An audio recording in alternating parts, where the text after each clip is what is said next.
This is a story of redemption. This is the story of the Apple Watch, which is considered to be Apple's biggest failure since Steve Jobs came back to the tech giant in 1997. But the smartwatch has since revived its image and is hailed as the market leader in the wearable sector. After Steve Jobs' unfortunate death due to pancreatic cancer in 2011, Apple's then COO Tim Cook was appointed as the new CEO of the company. Cook had large shoes to fill, and everyone was second-guessing whether he would be able to maintain the benchmark set in the previous 2 decades by the company's innovative genius. The Apple Watch was the first product released by Apple after Steve Jobs' passing. Even though the iPad was officially the first product which was launched after Jobs' death, the popular tablet was conceptualized in 2002, and Jobs was fully involved in its development process. The Apple Watch, on the other hand, was developed entirely after Steve Jobs' passing. As such, it represented a new era for Apple, one in which the company must innovate without their visionary co-founder and driving force. The idea for the Apple Watch was born in 2011 out of a meeting between Jonathan Ive, the head of design at Apple, and Kevin Lynch, who was working on embedded systems at the time. They both wanted to create a device that would reduce distraction and improve productivity by giving users condensed information on their wrists. Rather than having to constantly check our phones for updates or notifications, the Apple Watch was supposed to provide the user with critical information in a convenient, easy-to-access format. The idea seemed pretty straightforward. All they had to do was dial down the iPhone's unnecessary features and make it smaller in size so that it could be worn like a wristwatch. However, this was no easy task. To outline a few of the major issues, first, the iPhone used a LCD display, which is thicker and uses a lot of battery. The Apple Watch couldn't use the same display because they had smaller batteries which were less powerful because of the size restrictions required to make a comfortable, wearable device. The screen for the watch had to be light and thin, otherwise it would be very bulky and inconvenient to be worn on the wrist.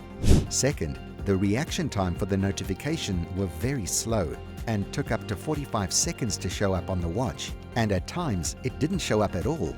The developers also found it difficult to differentiate the various notifications like calls, text messages, WhatsApp messages, and Facebook notifications from each other. Was the Apple Watch supposed to just vibrate for every notification, or should it buzz when there's a call and make a pop sound when there was a message? If the Apple Watch only buzzed, then won't it confuse the customer and add to the distractions rather than cutting down on it? There were several other questions that plagued the product development team regarding the functionality of the Apple Watch. The biggest mistakes that Apple made with the first generation Apple Watch was in the market positioning and pricing strategy for the device. They positioned the Apple Watch as a fashion accessory and a luxury item. The entry-level model was priced at $349, and the most expensive variant cost an absurd $17,000. There was no major upgrade between the entry-level models and the $17,000 model, except that it was made of gold. Apple wanted to take on 2 different industries at the same time: the fitness industry, which was led by Fitbit and Garmin, and the Swiss luxury watch industry.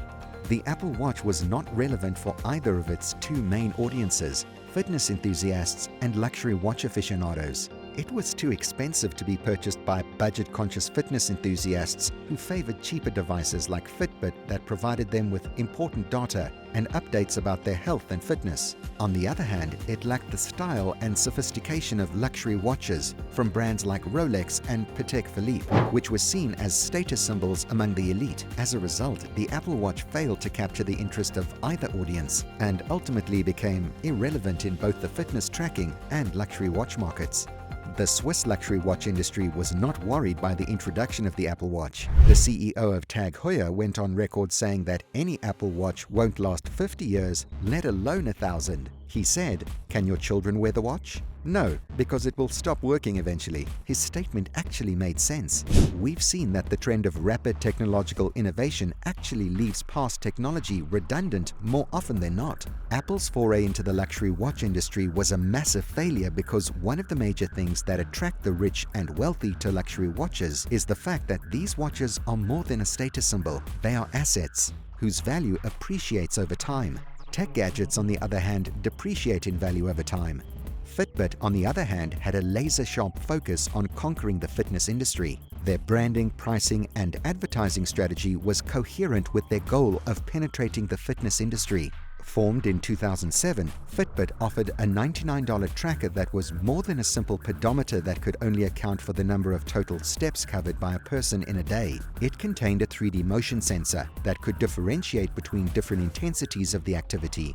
This helped the Fitbit detect whether a person was walking, jogging, or running, which allowed it to accurately calculate the calories burnt during an activity, which depended on various factors like speed, distance, incline, rest time, etc.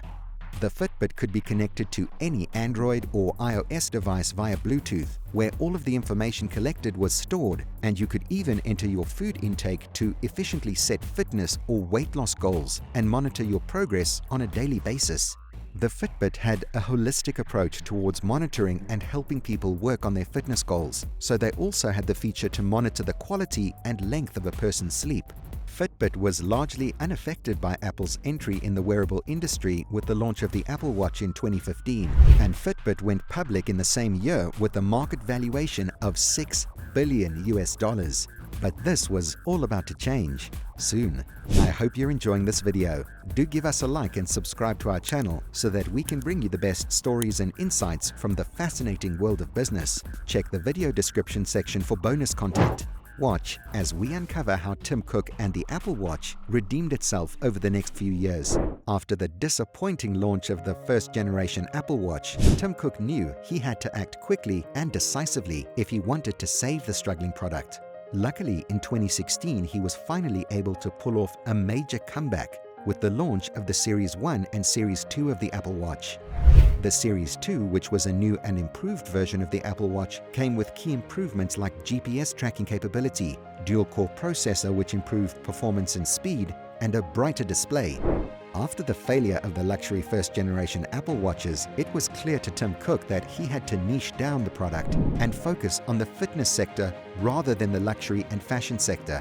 Apple scrapped the $17,000 gold variant and launched the Series 2 starting at $369 and a higher-priced variant costing $1,249, which was made of ceramic. The Series 2 was advertised as the ultimate device for a healthy life by the tech giant, to make sure that they could clearly communicate with their audience that they had pivoted from the fashion sector to the health and fitness sector. The renewed focus on the fitness industry meant that the Apple Watches came with built-in GPS, so that you didn't have to carry your mobile phones while cycling, swimming, or running. The Series 2 also allowed the user to swim while wearing the Apple Watch, as it was waterproof up to 50 meters and could also detect the technique being used while swimming to accurately calculate the amount of calories being burnt.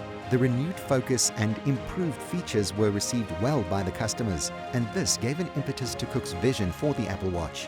Apple was giving Fitbit and other fitness trackers a run for their money. In 2017, the Series 3 was launched, with inbuilt cellular connectivity allowing users to make and take calls without having to take out their cell phone. Siri could respond to the voice commands verbally, which wasn't available on the older models. By the end of 2017, the Apple was the leading player in the wearable industry, leaving behind Fitbit and Garmin. Apple not only dominated the wearable sector, but also toppled Rolex as the highest-selling watch brand in the world.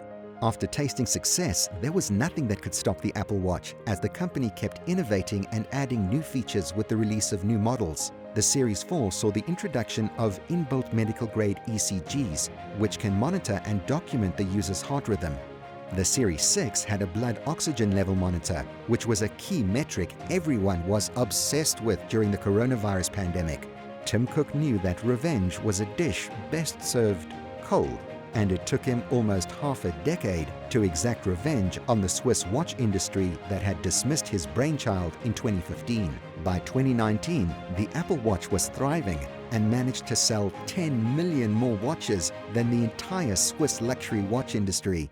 If you like this video, check out this video we did exposing the shocking manipulative tactics used by Gillette.